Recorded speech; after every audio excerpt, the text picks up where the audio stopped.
All right, welcome everyone. Welcome to today's episode of Market Wrap. I have with me Mr. Pankaj Pandey, and as we speak, I think I saw a meme somewhere which said that other than Taj Mahal and Red Fort, 24,800 is one of the most visited places in India.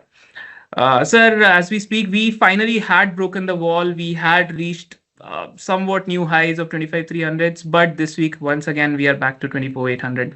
What is the outlook right now? Yeah, hi, good evening, Vishu. Yes, so if you sort of notice, markets have taken a U-turn in terms of sentiments and largely because of tariff. You've seen challenges on the IT front with H-1B visa issue fees being hiked to about $1 lakh. Then pharma tariff about 100 odd percent. So that has sort of dented the overall sentiments in the market. And as a result of that, we've seen Rupee hitting new lows. Markets have done a U-turn. So this week, Nifty is down about 2.7 odd percent. Mid cap, small caps have corrected even more at 5% each. Sectors, IT, pharma, and real estate have taken a knock. And I think overall sense is that, Vishu, while yes, things are negative, things are down, but if you sort of look at last few corrections post, say, April, we've seen markets rallying about 18 odd percent, and every correction has been in the range of 3 to 5 odd percent. 3% is already we have corrected. At max, we could look at 5% kind of a correction. So that should be somewhere about 24,200 kind of a levels. But having said that, I think our sense is that bottoms are usually made in maximum pessimism. I think in the month of April, there was an expectation that the markets will, or Nifty will go even below 20,000. But that didn't happen. Markets actually rallied from there on. This 24,200, 400 levels have been respected even in market scenarios when we had a short-term intensity war with Pakistan and even other scenarios. So I think domestically macros have not deteriorated so much, so which is why we would want to believe that bottoms are sort of made in maximum pessimism. We are currently sitting in maximum pessimism. I think in case if we are able to strike a deal with US, the sentiment can sort of change overnight, possibly Monday or next week, though it's a truncated week. But sentiments can sort of change. And I think overall sense is that this 24 to 2000 or 24,200 is also important from the perspective that, again, supports are good. The other thing is that it is a 200-day exponential moving average. And this level has been sort of withheld even in a number of other volatile cases. So from that perspective, I would still want to believe that this is a sort of a passing phase and not really a breakdown for our market. Though I think for a sector like IT and pharma, challenges are there and probably can persist for some period of time.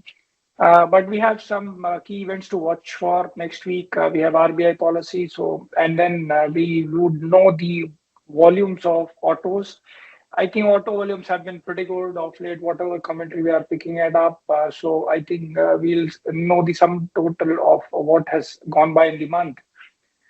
So let's see. We are keeping our finger crossed, and I'll not be surprised if we are closer to the bottom. Absolutely, sir. Sir, you mentioned RBI. What are the expectations now? Can we have another rate cut, maybe? So, Vishu, I think I'll sort of break this, or probably give some info basis what we have seen in the previous past. So, for example, previous RBI Governor, Mr. Raghuram Rajan said he had indicated that India's real rate, which is again the repo rate minus the inflation, ideally should be 50 bips higher than what the US offers. In US has already done the rate cut from 4.25 odd percent. There is an expectation of further 75 bips cut, which means that they are looking at a policy rate of 3.5%, and their inflation forecast for FY26 is somewhere about 2.6 odd percent.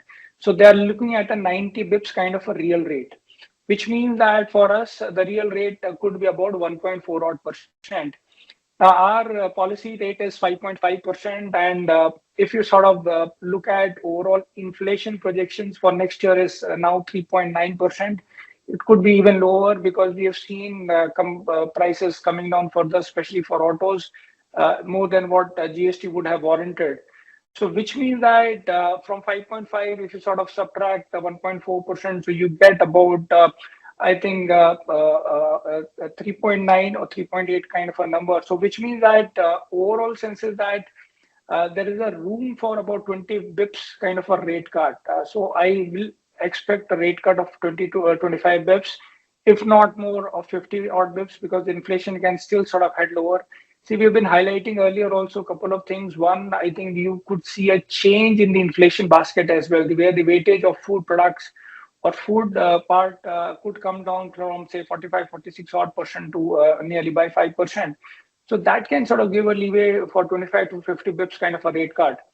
So our sense is that whether the RBI does rate cut in this upcoming next week or whenever it does, the rate cut looks quite certain. I think timing is something which we are also not sure. So I think it's all about when and not whether we'll see an interest rate cut. So we would want to believe that rate cuts is on the cards. Right, sir. Sir, H1B is of course the talk of the town right now. While the initial news flow has somewhat softened by now that we know it's going to be one-time fee, but the overall IT outlook, what is the sentiment right now? So sentiments are definitely bad because last 1 week we have seen IT stocks sort of correcting. Most of your stocks are at 52-week lows. But I think when you look at this announcement from US government, so they're going to levy a charge of $1 lakh on fresh applications only, and it does not cover the renewals or the extension. And this is expected to kick in from FY27.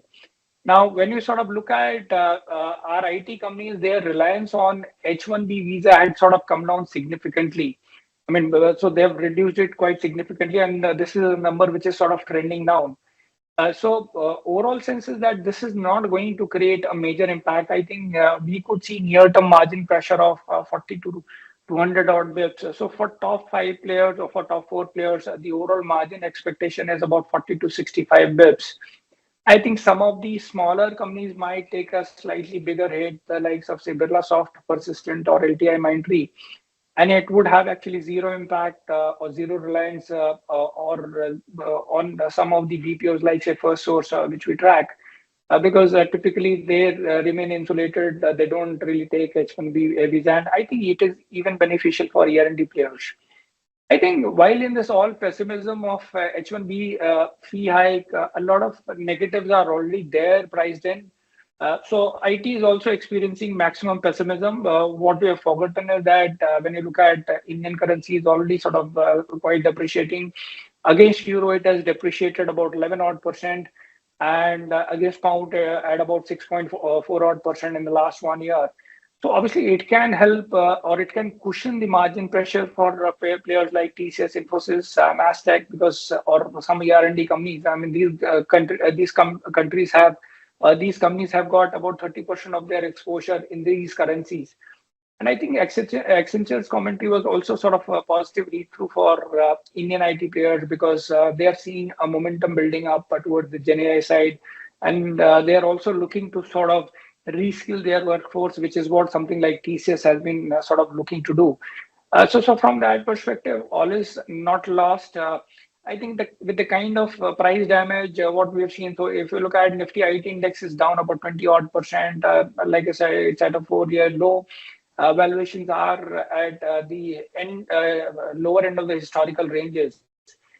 So I think these are the times when I think bottoms are made. I'm not saying that this sector will witness a V-shaped recovery, but I think the way stocks are correcting, not everything is so negative with the sector. Right, sir. Sir, we all, I think, woke up with the news of tariffs, extra tariffs on pharma stocks as well, which so far had been insulated. How do we look at it? So Vishu, I think IT and pharma from a Nifty perspective, I think since IT stock has come down, so the weightage is somewhere about 3.5%, and pharma is about 3.0%, 3.5%. So roughly 14% of the news flows or the have impacted both these sectors, which is IT and pharma.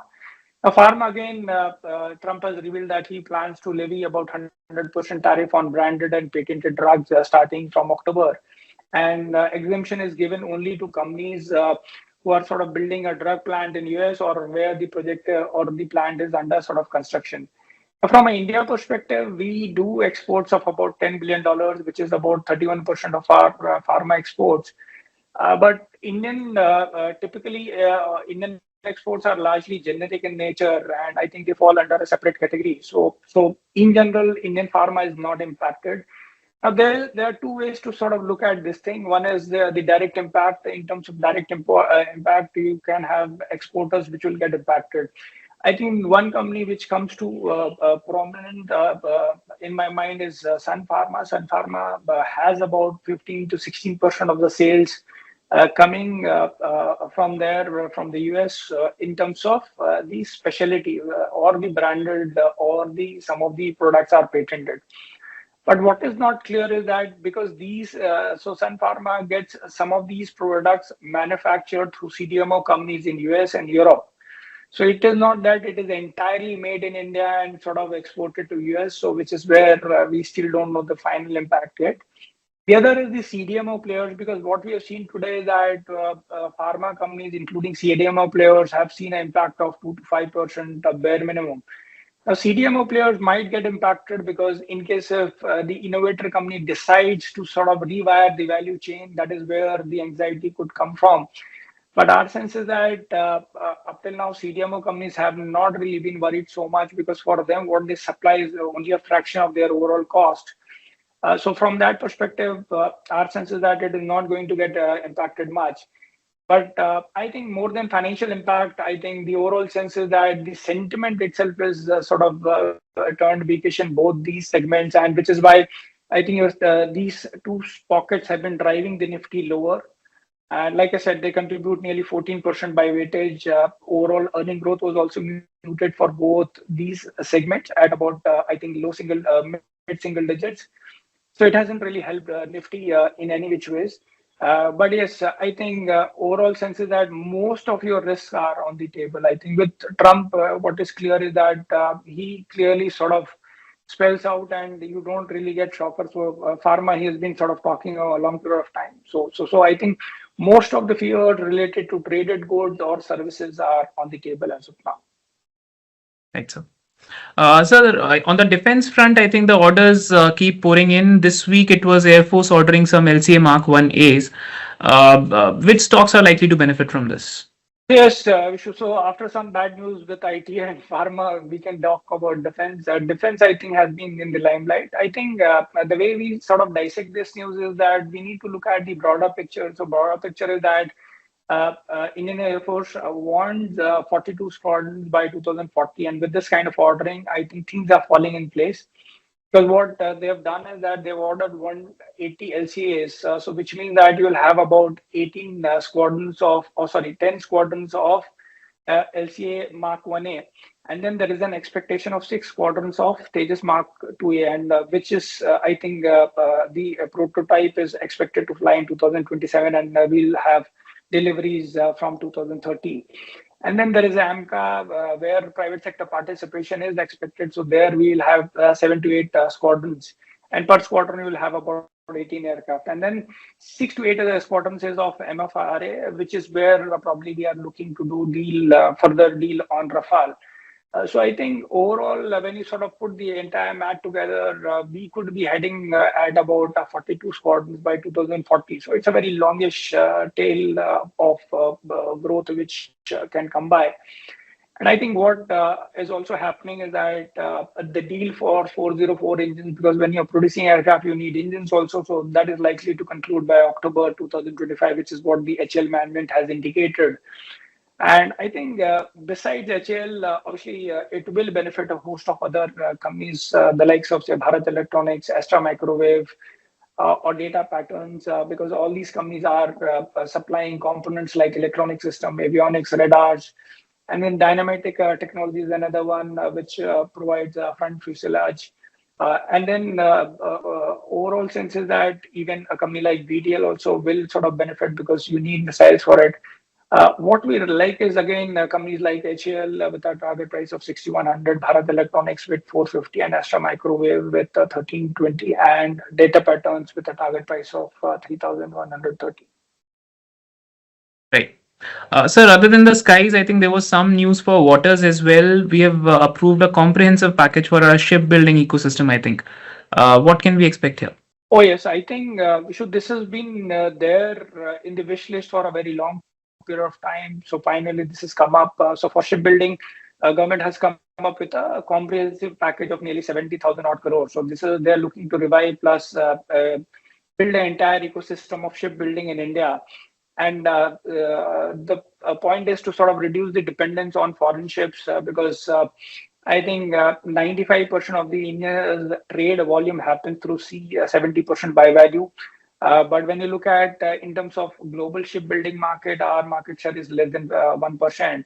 And idea is to sort of take this higher going forward because the challenge has been that Indian shipyard that typically are at a cost disadvantage of to the tune of 25 to 35 odd percent.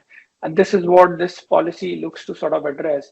So I think overall sense is that from 5% of locally built vessels, we could be going up to about 70 odd percent by 2047. Now, there are a couple of things. One, I think the government has come up with a shipbuilding financial assistance scheme. And largely, they are looking at 15% financial assistance for, again, 100 vessels below 100 crores, 20% for above 100, and 25% for vehicles if they are green hybrid. Then similarly, to sort of, if you sort of notice some point of time, they had also given the infrastructure status because you can take a loan against the existing ship. So that also helps in case if the ship breaking is happening. So now you can get a credit note. So that allows the ship owners to claim 40% of the vessel scrap value. And in addition to that, they have allocated 25,000 odd crore to sort of provide the long-term financing for the sector. And in between, they're also sort of looking at to sort of develop clusters for it. Overall, this scheme looks quite comprehensive. I think what we have done is that to sort of play this opportunity, two stocks is what we like. One is the Cochin Shipyard because Cochin Shipyard overall, I think what it does is that while these Cochin Shipyard and Masgao Dock typically have been doing the government-related work, especially related to defense, but once you go into commercial side, I think the volatility in the business sort of comes down, and which is where the multiples also get better. Your earnings are a lot more stabler, and which is why I feel that Cochin Shipyard makes a good amount of sense. I think they have already tied up with or signed an MOU with HG Hyundai of Korea and also with Tamil Nadu government for collaboration on the shipbuilding side. And I think they're looking at a fairly strong pipeline. So there we have a target price of 22,400. Masgao Dock is another. Why on the defense side they are already doing well. They are sitting on order book of 30,000 crore, likely to get incremental orders of about a lakh crore and potentially going even more higher. I think this company also can benefit from that aspect. So that is another company which we like with a target price of 3160. Right, sir. Sir, it's been some time now that GST 2.2 was announced. What is the impact we have seen so far? So Vishu Auto, we have already discussed for quite some time. The initial, I think Maruti has already sold somewhere about 80,000 odd vehicles. Typically, in a month, they sell somewhere about 1.5 to 1.8 lakh vehicles. So from that perspective, they are doing well. Their bookings or inquiries are gone up in the range of 30 to 40 odd percent. So we'll have the numbers next week.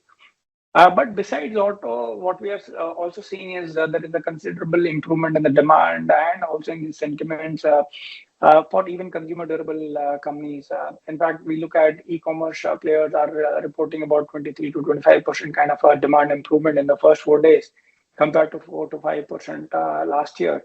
And offline channel is also witnessing good amount of inquiries. In fact, some of the players in the AC side mentioned that compared to September last year, they're expecting 20% jump in inquiries and hence about 20% volume growth. We are also seeing a premiumization trend. So for example, for TVs, especially the bigger ones, we are seeing TVs in the range of 55 to 65 getting popular. And so from that perspective, consumer durable as a segment is also sort of doing well. And our sense is that it will have its own beneficial impact on number of segments or sub-segments. We don't have much of a coverage, but what we like is again, you have something like Dixon with a target price of 20,000 and Amber with a target price of 9,500. I think both these companies are in TV, mobile, and ACs. So that is the segment where I think which is witnessing the maximum premiumization. Right, sir.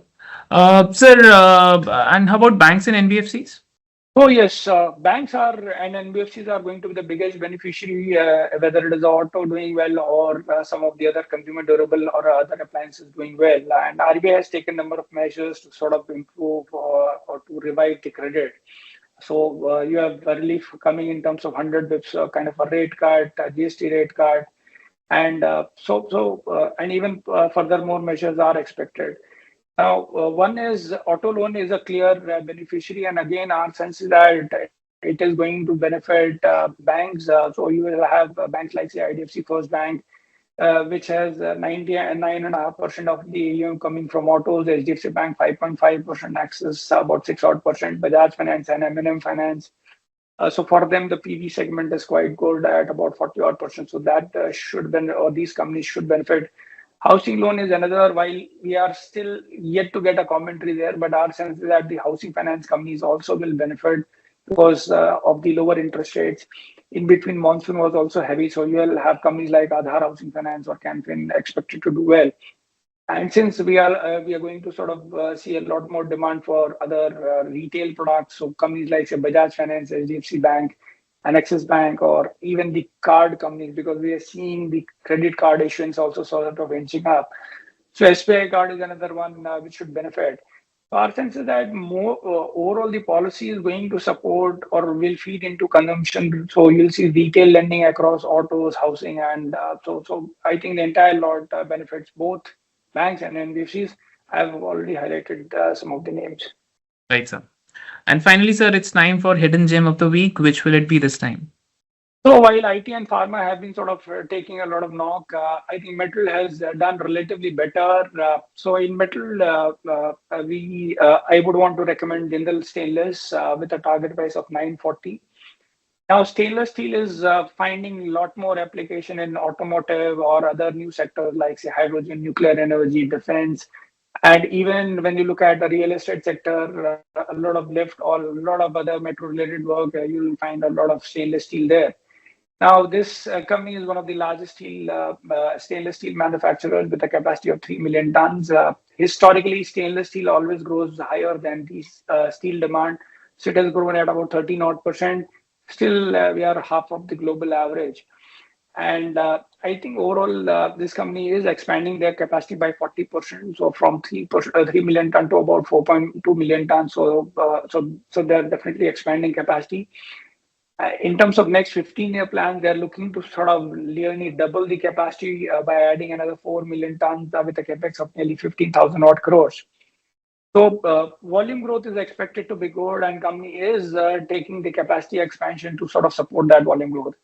Now, our sense is that we have seen instances of good amount of stainless steel imports. So in fact, we have seen a surge in the stainless steel imports. And so I think overall sense is that there is an anticipation of anti-dumping duty on stainless steel exports. So that should help. And which is why I feel that the overall EBITDA per ton is expected to improve to somewhere about 21,500. Currently, it's about 20,000. And we are still not taking that impact. But in general, our sense is that EBITDA per ton is expected to sort of improve. And that is going to probably help the company in sort of delivering a 16% kind of a bottom line growth. And while volume growth is expected to be 9 odd percent. So which is why I feel that it has a decent amount of variables in play to sort of help the stock. And which is why I would want to recommend this stock with a target price of 940. Right. Well, that was it for this time. Thank you so much, Pankaj sir, for your time and insights. And thank you everyone for watching. If you have any questions, please put them down in the comments and we'll try to get back. Thanks again. Thank you so much. Investment in securities market are subject to market risk. Read all the related documents carefully before investing.